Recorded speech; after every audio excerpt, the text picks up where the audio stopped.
कर्म ही एक ऐसा बीज है जिसको हम मनुष्य बोते और जो बोते हैं उसे ही काटना पड़ता है और उसका फल उसे ही प्राप्त होता है।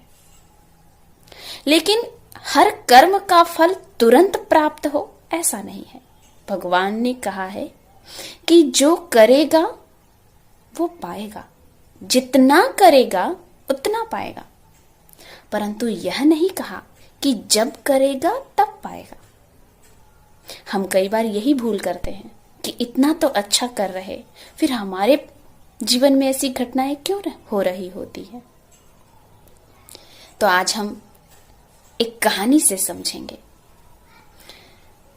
एक बार एक भिखारी एक सेठ के दरवाजे से गुजर रहा था। गार्डन में बैठे सेठ समाचार पत्र पढ़ रहे थे। भिखारी ने सेठ से कुछ खाने को मांगा। सेठ ने उसे फटकार दिया और कहा कि तुम्हारे जैसे कितने ही इस दरवाजे से गुजरते हैं, अगर सभी को मैं कुछ न कुछ देने लगूं तो पता पड़ेगा अगले दिन मैं भी कटोरा लेकर तुम्हारी जगह आ गया हूं। सेठ के ऐसे शब्द सुनकर भिखारी आगे बढ़ गया, लेकिन अचानक ही उसकी नजर उसी बंगले में गैलरी में खड़े उसकी बहू पर पड़ी। उसने बहू से भी कुछ खाने को मांगा इशारे में। तब बहू ने कहा कि हे भिखारी, मैं खुद कल का पकाया हुआ आज खा रही हूं, कल क्या खाऊंगी मुझे पता नहीं, तो मैं तुम्हें क्या दूं। भिखारी तो चला गया, उसको यह बात समझ में नहीं आई, लेकिन सेठ को यह बात बहुत बुरी लगी। उसने अपनी बहू की यह बात सुनकर अपने बेटे से कहलवाकर उन्हें मायके भिजवा दिया और कहा कि मैंने इतनी सुशील सुंदर संस्कारी बहू ढूंढ कर लाया था, परंतु आज इसने समाज में हमारी नाक कटवा दी। यह हमारी बहू के लायक नहीं, मेरी चॉइस गलत थी। यह कहकर उस सेठ ने बहू को मायके छुड़वा दिया। कई महीनों तक सेठ के घर से उस कन्या को लाने कोई नहीं गया। तब उसके माता पिता अपनी पुत्री को लेकर बेटी के ससुराल आए और कहा, आखिर कारण क्या है, आप मेरी पुत्री का तिरस्कार क्यों कर रहे हैं। तब सेठ ने कहा कि इसने समाज में मेरी नाक कटवा दी है, मुझे कहीं का नहीं छोड़ा है। मैं बहुत सम्माननीय व्यक्ति हूं, परंतु इसने भिखारी से कह दिया कि मैं कल का पकाया आज खा रही हूं, कल क्या खाऊंगी मुझे पता नहीं, तो तुम्हें क्या दूं। इसने मेरी इज्जत नीलाम कर दी है, मैं इसे कतई स्वीकार नहीं करूंगा।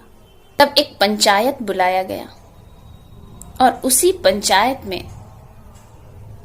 उस कन्या से यह सवाल पूछा गया कि तुमने ऐसा क्यों कहा। तब उस कन्या ने जो उत्तर दिया वह बहुत ही अद्भुत था।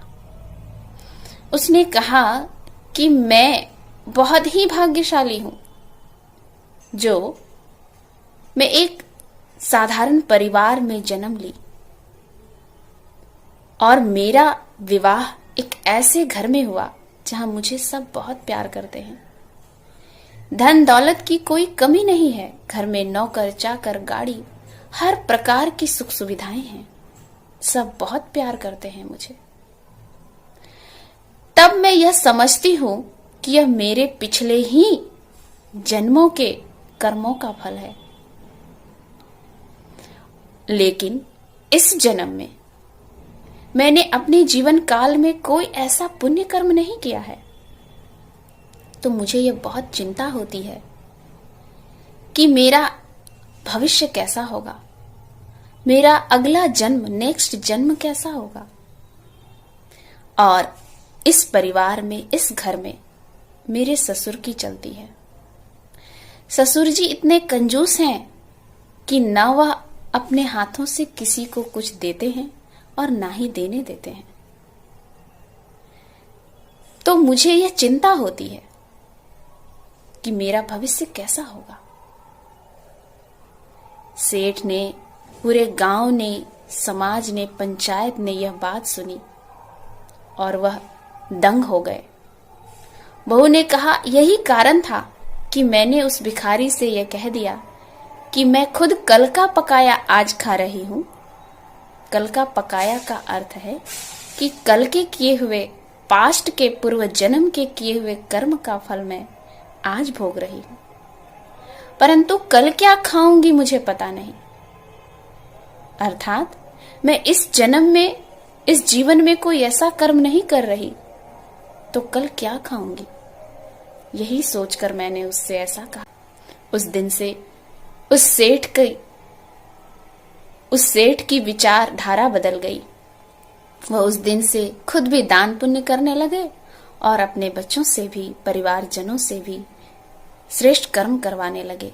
उनके बोल, उनके व्यवहार उस दिन से बदल गए।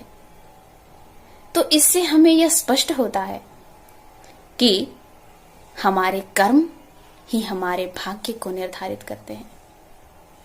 भाग्य अच्छा हो तो जीवन में अच्छी बातें होती है और कर्म अच्छा हो तो भाग्य अच्छा होता है।